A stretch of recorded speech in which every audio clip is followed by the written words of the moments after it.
అస్మద్గురుభ్యో నమః.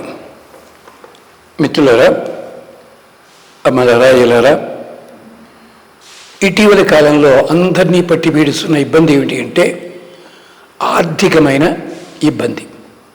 దీనికి రకరకాల కారణాలు ఉండొచ్చును. ఒకటేమిటి, మాకు రావలసిన సొమ్ము రావటం లేదు, లేదా మేము ఏదో అజాగ్రత్తగా ఉంటే సొమ్ము పోయింది, లేదు మాకు సరిపడా ధనం రావటం లేదు, న్యాయబద్ధంగా. ఇది దీనికోసం ఇవాళ ఒక మంత్రం చెప్పుకుందాం.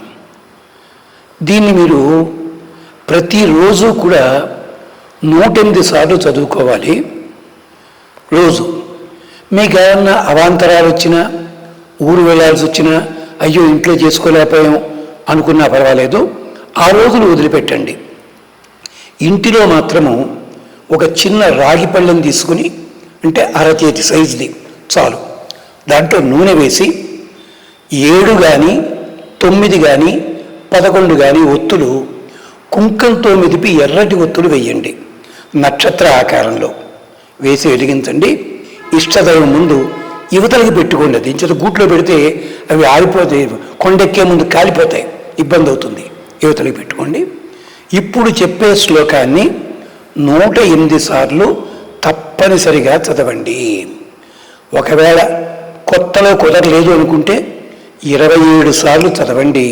ఉదయం పూటే. ఏమిటది? కార్తవీర్యార్జునో నామ రాజా బాహు సహస్రవాన్ తస్య స్మరణ మాత్రేణ హృతం నష్టంచ లభతే. కార్తవీర్యార్జునో నామ రాజా బాహు సహస్రవాన్ తస్య స్మరణ మాత్రేణ హృతం నష్టంచ లభతే. మీకు శనివారం కానీ ఆదివారం కానీ వీలుంటే పరవాన్నం నివేదన చేయండి. ఉత్తర రోజుల్లో పటిక బెల్లం కానీ 2 అరటిపళ్ళు కానీ పానకం కానీ ఇది చెయ్యండి. మీకు ధనప్రాప్తి కలుగుతుంది. తగిన పద్ధతి లోపల పోయిన విలువైన వస్తువులు దొరకడం కానీ, లేదా మీకు రావాల్సిన బాకీలు రావడం కానీ, తీర్చవలసిన బాకీలకి ధనం కూడడం కానీ జరుగుతుంది. ఏమిటిది? కార్తవీర్యార్జునుడు అనే చక్రవర్తి. చాలామంది తప్పర్థం చేసుకుంటారు. జమదగ్ని పరశురాముడిని ఇబ్బంది పెట్టి పరశురాముడు జైలు పోయాడు, దుర్మార్గుడు అంటారు. కాదు, కథ వేరే కథ ఉంది.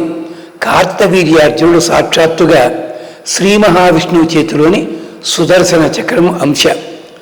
ఆయన పరిపాలన చేసేటప్పుడు ఆయన రాజ్యంలో ఎవడూ కూడా అన్యాయం చేసినవాడు కాదు. కానీ అక్కడ కథ ఎందుకు వచ్చింది? కథ చాలా పెద్దది, పక్కనట్టే పెట్టండి. కార్తవీర్యార్జును నామ రాజా బాహు సహస్రవాన్, 1000 చేతులు కలిగినవాడు, రావణాసుని చితగొట్టి పారేసినవాడు. కార్తవీర్యార్జునో నామ రాజా బాహు సహస్రవాన్ తస్య స్మరణ మాత్రేణ, ఆయన తలుచుకుంటే చాలయ్యా, హృతం నష్టంచ లభతే. దొంగిలించబడినది, మీరు పోగొట్టుకున్నది, నష్టమైనది ఏదుందో తిరిగి మళ్ళీ మీకు వస్తుంది. అంటే ధనప్రాప్తి జరుగుతుంది. తప్పనిసరిగా ఏం చేయాలి? అరచేతి సైజు ఉన్నటువంటి రాగి పళ్ళెంలో నూనె వేయండి. ఏ నూనెనా పర్వాలేదు. తెల్లటి ఒత్తుల్ని కుంకంతో మెదిపితే ఎర్రటి ఒత్తులు అవుతాయి. అవి అన్నీ ఒకచోట కాదు, నక్షత్రాకారంలో, అంటే వివిధ డైరెక్షన్స్లో పెట్టి వెలిగించండి. వెలిగించి మీరు చదువుకుంటూ ఉండండి. మధ్యలో కొండెక్కుతాంటే కాస్త మళ్ళీ నూనె వేస్తుండండి. 108 సార్లు చదవండి. తప్పనిసరిగా ఎన్ని రోజులు? 40 రోజులు చేసుకోండి. వీలైతే 120 రోజులు. మధ్యలో అవాంతరం వచ్చినా ఎవరైనా, ఆడవాళ్ళు చేయొచ్చు, మగవాళ్ళు చేయొచ్చు. దయచేసి ఉదయం పూట 8-9 మధ్యలో 8 లోపలే చేయాల్సి ఉంటుంది. స్వస్తి.